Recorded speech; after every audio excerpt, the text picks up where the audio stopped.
Hello friends, welcome back to my YouTube channel. तो friends, आप देख रहे हैं मुस्कान। और मुस्कान के आने वाले एपिसोड्स में आप देखेंगे कि मुस्कान रौनक के पास रात को पहुंच जाती है। रौनक अचानक से उठता है और मुस्कान को देखता है तो वो उठ के बैठ जाता है। मुस्कान कहती है, रौनक जी क्या हुआ है, मुझे बताइए ना, प्लीज़ प्लीज़ मुझे बताइए। लेकिन रौनक कुछ भी नहीं बोलता है और फिर रौनक के साथ वो वहाँ बैठी रहती है। और फिर आप देखेंगे, फिर उसके लिए रौनक के लिए कॉफ़ी रख के और मोगरा के फूल रख के वो चली जाती है। रौनक मोगरा के फूल देख के कहता है कि मेरा दर्द इतना बड़ा है, इन फूलों से भी दूर नहीं होगा। इधर फिर रौनक मुस्कान के कमरे में जाता है और मुस्कान को देखता है। अचानक से मुस्कान की आंखें खुलती है, उसे रौनक जी का एहसास होता है। वो उठ के एकदम से देखती है तो रौनक रूम से बाहर निकल के दरवाज़ा बंद कर देता है। फिर वो देखती है कि कोई नहीं है। रौनक दरवाजे के पीछे छुप जाता है और खड़े खड़े रो रहा होता है। और फिर मुस्कान देखती है कि कोई नहीं है, फिर दोबारा से वो लेट जाती है।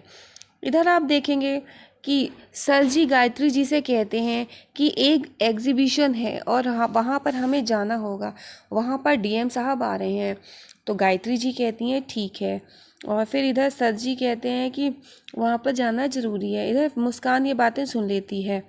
इधर आप देखेंगे कि नाश्ते के टेबल पे रौनक पहुँचता है और गायत्री जी रौनक के लिए नाश्ता लगाती हैं प्लेट में। तो इतने में लवली आ जाती है। लवली कहती है कि आज रौनक भैया के लिए मैं नाश्ता लगाऊंगी। और फिर लवली वो नाश्ता लगाने लगती है। फिर डॉली कहती है कि हम लोग तीनों लोग बहुत दिनों से मार्केट नहीं गए हैं शॉपिंग करने, चलो ना आज चलते हैं, मौसम भी बहुत अच्छा है, फिर उसके बाद बोटिंग करेंगे, क्यों रौनक भैया। और लवली कहती है हाँ हाँ क्यों नहीं, हम तीनों लोग चलेंगे। रौनक फिर भी कुछ नहीं बोलता, चुपचाप बैठा होता है। वो देखता है सामने से बंटी और दीपेंद्र दोनों लोग हंस रहे होते हैं। तो वो पूछता है क्या हुआ। तो दीपेंद्र कहता है कि कुछ नहीं, हम तो बस यूं ही। तो वो पूछता है क्या हुआ। तो बंटी कहता है कि अब कुछ भी हो जाए आप हमारे भैया ही रहोगे और हमें इस बात से कोई मतलब नहीं है कि आप कहाँ के हो, आपकी क्या पहचान है। रौनक तुरंत नाश्ते की टेबल से उठ जाता है और उठ के जाने लगता है। और इधर गायत्री जी तुरंत नाश्ते लेकर के पीछे पीछे जाती हैं। बुआ जी कहती हैं कि क्या ज़रूरत थी बोलने की।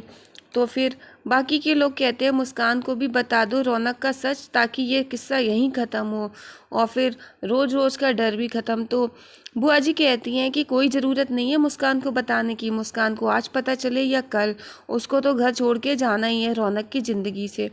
और फिर इधर आप देखेंगे कि मुस्कान हनुमंत के पास पहुंचती है। वो ये कहती है हनुमंत भैया मुझे आपकी हेल्प की ज़रूरत है। तो हनुमंत कहता है कि भाभी आपको पता है कि मैंने पहले हेल्प की तो भैया जी ने वार्निंग देकर छोड़ दिया कि वो मेरा दांत ही तोड़ देंगे। और भाभी आपको पता है इस बार तो वो हमारा दांत तोड़ ही देंगे।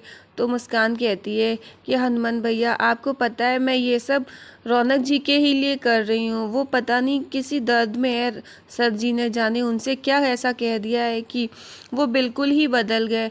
तो फिर हनुमंत कहता है कि भाभी आपने तो रुला ही दिया और आप ऐसे कह रही हैं तो मुझे तो ये सब करना ही पड़ेगा, भले ही क्यों ना मेरा दांत ही टूट जाए, मैं दूसरे लगवा लूँगा। इधर गायत्री जी रौनक के पास नाश्ता लेकर के आती हैं और फिर रौनक चुपचाप बैठा होता है। वो कहता है मुझे नहीं खाना है। फिर गायत्री जी एक संदूक खोल लेती हैं। वो कहती हैं बेटा तुम्हें पता है ये कपड़ा तुम्हारा कब का है, जब तुम 2 महीने के थे ये, और ये देखा ये शर्ट जब तुम पहली बार स्कूल गए थे ये तब की है।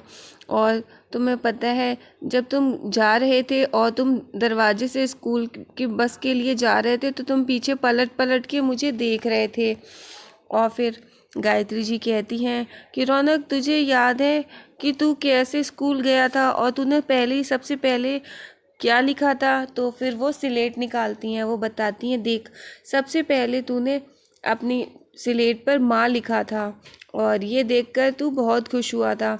और फिर तुझे पता है कि जब तू बहुत छोटा सा था सब लोग यही सोचते थे कि तू बोलता नहीं है, और जब तू बोलता नहीं था हम लोग सभी डॉक्टर्स के पास ले गए लेकिन किसी डॉक्टर ने कुछ नहीं बताया। और मैं तेरे मुंह से माँ सुनने के लिए तरस गई थी, लेकिन एक दिन मुझे बहुत तेज़ बुखार था, मैं बिस्तर पे थी, उठ भी नहीं पा रही थी। तो पता है कि मैं दर्द में पड़ी थी तो तूने पहली बार जब माँ बोला तो मैं वो सुन के बस मेरा बुखार, मेरा दर्द सब कुछ गायब हो गया था। उस शब्द के लिए मैं तरस रही थी। जब तूने माँ बोला तो मेरी तबीयत बिल्कुल ठीक हो गई। और पता है, आज भी मैं तेरे मुंह से माँ सुनने के लिए बहुत परेशान हूँ। मैं चाहती हूँ तू मुझे माँ बोल। रौनक बोल ना, एक बार माँ बोल। लेकिन रौनक कुछ भी नहीं बोलता है। रौनक सर झुका लेता है। गायत्री जी के कहने के बाद रौनक उन्हें देखने लगता है, उसके आंसू निकलने लगते हैं और फिर रौनक चुप हो जाता है। गायत्री जी बार बार कहती है, रौनक बेटा बोल ना, एक बार मुझे माँ बोल ना, मैं तरस गई हूँ तेरे मुंह से माँ सुनने के लिए। रौनक गायत्री जी की तरफ देखता है और फिर वहाँ से उठ के वो चला जाता है। गायत्री जी उसको देख के फिर से रोने लगती हैं। फिर गायत्री जी रौनक की वही स्लेट लेकर के अपने सीने से लगा कर के रोती हैं। और फिर इधर रौनक अपने कमरे में होता है। गायत्री जी रौनक के पास जाती हैं। वो कहती हैं कि आज एग्जीबिशन में तू भी चल, तो वो कहता है कि मैं नहीं जाऊंगा। और इधर सर जी और गायत्री जी पहुंच जाते हैं, पूरा परिवार एग्जीबिशन में। वहाँ पे डीएम साहब भी होते हैं। वो लोग अंदर जाते हैं तो वहाँ पर देखते हैं कि अंदर मुस्कान खड़ी होती है। सभी लोग उसको देखकर एकदम से शॉक्ड हो जाते हैं। मुस्कान को देखकर सर जी के तो होश ही उड़ जाते हैं। डीएम सर कहते हैं कि ये तुमने अपने सारे पेंटिंग्स पे पर्दा क्यों डाल रखा है। तो मुस्कान कहती है, सर सच्चाई हमेशा पर्दे के पीछे ही होती है। और फिर मैं आपको अपनी पेंटिंग्स के ज़रिए ये बताऊंगी कि कोठे पर कैसे मेरी ज़िंदगी बर्बाद हुई, कैसे मेरे साथ क्या क्या हुआ। इन पेंटिंग्स के ज़रिए मैं आपको सब कुछ समझाऊंगी और फिर आप फैसला लीजिएगा। और फिर सर जी ये देखकर एकदम से चुपचाप खड़े रहते हैं, कुछ नहीं बोलते। वहाँ सभी लोग मुस्कान की बात सुन रहे होते हैं और मुस्कान को देखते हैं। सर जी एकदम से परेशान हो जाते हैं। फिर मुस्कान एक एक करके पेंटिंग पर से पर्दा हटाती है। वो कहती है ये पेंटिंग, और फिर दूसरी पेंटिंग, फिर वो तीसरी पेंटिंग से पर्दा हटाती है। फिर वो एक एक करके सभी पेंटिंग्स पर से पर्दा हटा देती है। और फिर सर जी सारे पेंटिंग्स देखकर बहुत शॉक्ड रहते हैं। और फिर इधर वो सोचने लगते हैं कि कैसे मुस्कान की बोली लगाई गई। और फिर वो बताती है कि इस पेंटिंग में मेरे इतने अच्छे दोस्त को इन्होंने गोली से मार दिया और फिर एक बच्चे की जान ले ली, जो सिर्फ 1 दिन का बच्चा था।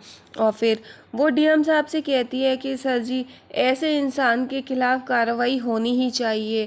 और वो रिक्वेस्ट करती है कि सर आप इतने बड़े ओहदे पे हैं। तो वो डीएम साहब पूछते कौन है वो। तो मुस्कान सर जी की तरफ उंगली करती है, इशारा करती ये है वो। और डीएम साहब देखने लगते